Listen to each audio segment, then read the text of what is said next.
कुसुम शेंबडे, राहणार पाठेवाडी, जिल्हा बीड, तालुका पाटोदा. माझ्या मुलाच्या पोटात दुखत होतं, मुतखड्याचा आजार होता. दवाखाने केले, कसला फरक नाही पडला. मग उचलून दवाखान्यात न्यावा लागायचा.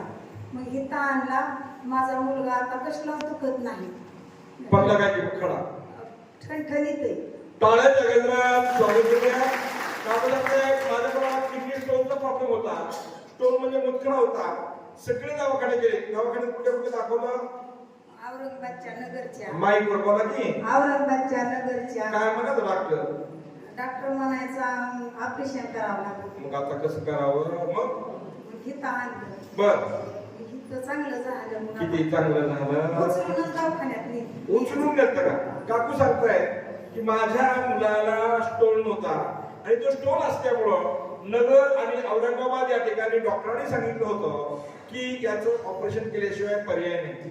मग त्या मुलाला घेऊन येत आल्या, आशीर्वाद घेतला आणि आशीर्वाद घेतल्यानंतर त्यांचा किडनी स्टोन 100% नाहीच झालाय. ऑपरेशन करायचं कॅन्सल केलंय. हा त्यांचा अनुभव आहे. टाळ्याच्या गजरामध्ये त्यांचं स्वागत करूया. धन्यवाद. सांगा दुसरं. आमची अशी चूल सुद्धा पेटून देत नव्हती. माईकवर आम्ही इथं आलो.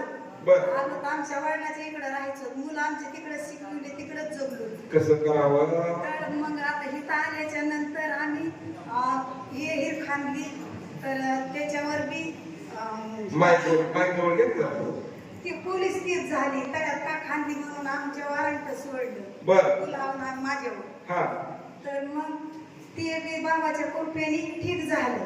मग दुसरं परत 10 लाखाचा पिकअप घेतला. ट्रॅक्टर घेतलं. ते टोळे चालले आणि 20 लाखाचा बंगला बांधलाय. आम्ही सुरक्षित येतं. आता म्हणलं महाराजाकडे उजेड घेऊन चालू झालंय का नाही बघावा म्हणून ह्या प्रकाराने आलेले. टाळ्याच्या गजरामध्ये स्वागत करूया. काकू सांगताय की आमची चूल पेटली की चुलीत पाणी बद बद बद बद बद बद बद. खरे का खोटे? माईक वर बोला की. खरे. बद बद बद बद बद बद बद बद. बघा आता कसला नवरा असेल विचारा. किती विचित्र नमुना असेल. परंतु त्या सांगतायत आम्ही इथे त्याला घेऊन आलो. इथं आल्यानंतर आशीर्वाद घेतला आणि आशीर्वाद घेतल्यानंतर नवऱ्याची दारू प्यायची बंद झाली आणि त्याच्यापेक्षा अजून सांगतायत आता आम्ही बंगला बांधला. पुन्हा काय काय केलं काकू? अजून माहिती ट्रॅक्टर घेतलं 10 लाखाचं. काय घेतलं? Tractor pickup. ट्रॅक्टर घेतलं, पिकअप घेतलं, बंगला बांधला, अजून खांदी. हिर खांदली. आता काय अपेक्षा नाही. जेवढं आहे तेवढं महाराज करणारच आहे. किती चांगलं झालं. बघा काकू सांगतात मला इतकं चांगलं झालं. माझा नवरा एवढा दारू घेत होता. सुखी संसार आता बिलकुल नव्हता. स्वतः का सुखी संसार? बोला ना. नाही, बिलकुल सुखी संसार नव्हता. इथं आले, आशीर्वाद घेतला आणि आशीर्वाद घेतल्यानंतर इतकं चांगलं झालं की बंगला बांधलाय, ट्रॅक्टर घेतलंय, पिकअप घेतलंय, विहीर खांदली. खूप छान झालंय. आज त्यांचा अनुभव आहे. टाळ्याच्या गजरामध्ये त्याचं स्वागत करायचंय. धन्यवाद.